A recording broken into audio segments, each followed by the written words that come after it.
चौथा अध्याय कार्तिकेय की खोज तथा नंदी संवाद। नारद जी बोले, हे प्रजानाथ, हे ब्रह्मा, इसके पश्चात शिवजी ने क्या क्या लीलाएं की, आप कृपा करके मुझे सुनाएं। ब्रह्मा जी बोले, हे नारद, कृतिका स्त्रियां शंभु के पुत्र को ले गईं। वहां उसके लालन पालन में अधिक समय निकल गया। पार्वती को पुत्र के विषय में कुछ मालूम नहीं था। एक दिन भगवती दुर्गा हंसती हंसती अपने स्वामी से बोली, भगवन, मैंने पूर्व पुण्यों की प्रचुरता से आप जैसे स्वामी को प्राप्त किया। आप योगेंद्र होते हुए भी मेरे साथ विहार क्रीड़ा में तत्पर हो गए। फिर आपने देवों के कारण मेरे रति प्रेम में बाधा डाल दी। आपका वह वीर्य मेरे उदर में न पड़कर भूमि पर गिर पड़ा। हे नाथ, वह तेज कहाँ गया और किसने छिपाया? आपका वीर्य तो अमोघ था, फिर वह निष्फल कैसे हो गया? कहाँ चला गया? अथवा कहीं शिशु होकर उत्पन्न हो गया?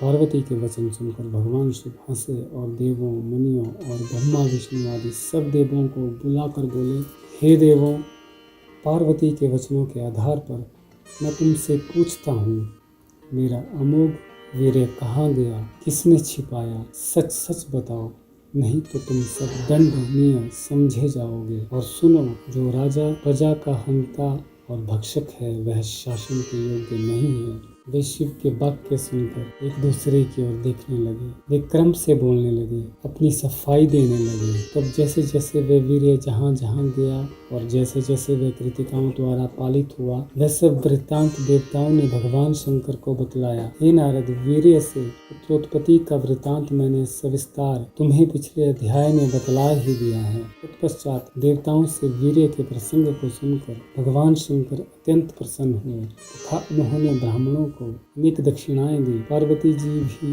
पुत्र जन्म का समाचार सुनकर अत्यंत प्रसन्न हुई। इसके पश्चात भगवान शंकर ने अपने गणों को आदेश दिया कि कृतिकाओं के यहाँ जाकर मेरे पुत्र को ले आओ।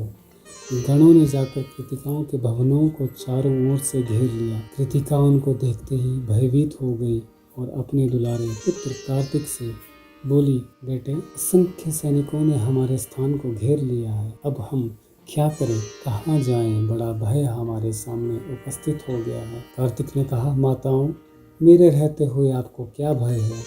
मुझे कोई जीत नहीं सकता और ना कोई रोक सकता है। इसी समय सेना के अध्यक्ष नंदीकेश्वर कार्तिकेय के सामने खड़े होकर बोले, हे भाई और माताओं, मुझे जगत के संहार करने वाले भगवान रुद्र ने भेजा है। आप सब मेरी सुंदर बात सुनो।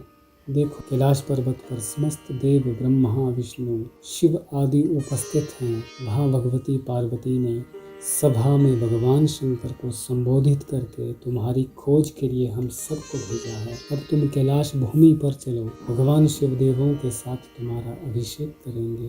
तुमको सब प्रकार के शस्त्र दिए जाएंगे। फिर तुम तारक दैत्य का वध करोगे। तुम विश्व सहर्ता के पुत्र हो, ये कृतिकाएं तुमको छिपा नहीं सकती। कार्तिकेय ने कहा, बंधुवर, तुम तो त्रिकालयज्ञ हो। ये कृतिका ज्ञानवती और प्रकृति की कला हैं। उनका ही दूध पान करके मैं बड़ा हुआ हूँ। मैं उनका पुष्य पुत्र हूँ। पार्वती मेरी धर्म माता है। तुमको पुत्र के समान समझकर शिवजी ने मेरे पास भेजा है। मैं तुम्हारे साथ चलकर देवों का दर्शन करूँगा। अब कार्तिकेय ने अपनी पुष्य माताओं को समझाया। फिर वह शंकर के पार्षदों के साथ चलने को तत्पर हुए और वे पुत्र के वियोग के कारण मूर्छित हो गई। कुमार ने आध्यात्मिक ज्ञान से उनको समझाया। फिर वह पुष्य माताओं और पार्षदों के साथ रथ पर जा बैठे। ओम नमः शिवाय।